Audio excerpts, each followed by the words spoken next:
যুক্তরাষ্ট্রের বিমানবন্দরগুলোতে আগামী মে মাস থেকে আবারও দীর্ঘ নিরাপত্তা লাইনের আশঙ্কা দেখা দিয়েছে। হোমল্যান্ড সিকিউরিটি বিভাগ জানিয়েছে, মে মাসের প্রথম সপ্তাহের পর 50,000 কর্মীকে বেতন দেওয়ার মতো পর্যাপ্ত তহবিল আর তাদের হাতে নেই। বিস্তারিত রিপোর্টে। মার্কিন যুক্তরাষ্ট্রের আকাশপথে যাতায়াতকারীদের জন্য ধেয়ে আসছে এক বিশাল সংকট। আগামী মে মাসের শুরু থেকেই আমেরিকার বিমানবন্দরগুলোতে দেখা দিতে পারে দীর্ঘ সিকিউরিটি লাইন এবং চরম বিশৃঙ্খলা। কারণ দেশটির হোমল্যান্ড সিকিউরিটি বিভাগ তাদের 50,000 কর্মীকে বেতন দেওয়ার মতো অর্থ হারিয়ে ফেলেছে। Homeland security secretary Mark Wayne Mullin এক সাক্ষাৎকারে জানিয়েছেন যে সরকারি শাটডাউনের ফলে তাদের জরুরি তহবিল প্রায় শূন্য। প্রতি 2 সপ্তাহে ডিএইচএস এর বেতন মেটাতেই প্রয়োজন $1.6 বিলিয়ন।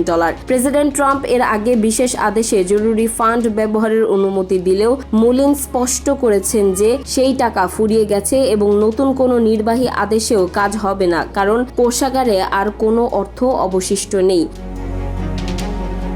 এই অনিশ্চয়তার কারণে গত ফেব্রুয়ারি থেকে এ পর্যন্ত 500-এর বেশি টিএসএ কর্মকর্তা চাকরি ছেড়েছেন। গত মার্চে এই সংকটের কারণে কোনো বিমানবন্দরে যাত্রীদের 4 ঘন্টার বেশি সময় লাইনে দাঁড়িয়ে থাকতে হয়েছে, যা টিএসএ এর 25 বছরের ইতিহাসে দীর্ঘতম।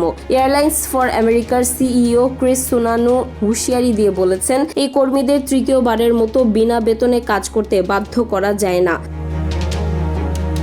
অন্যদিকে কংগ্রেসে এটি নিয়ে চলছে রাজনৈতিক দড়ি টানাটানি। সেনেট রিপাবলিকানরা 3 বছরের একটি বাজেট পরিকল্পনা নিয়ে এগোলেও ডেমোক্র্যাটরা নতুন শর্ত জুড়ে দিয়েছে। তারা চায় আইস এবং বর্ডার পেট্রোলকে সাধারণ পুলিশের মতো বিচার বিভাগীয় ওয়ারেন্ট নিয়ে কাজ করার নিয়ম মানতে হবে। রাজনৈতিক এই অচলাবস্থা দ্রুত নিরসন না হলে মে মাসের প্রথম সপ্তাহ থেকেই মার্কিন বিমানবন্দরগুলো অচল হয়ে পড়ার আশঙ্কা দেখা দিয়েছে।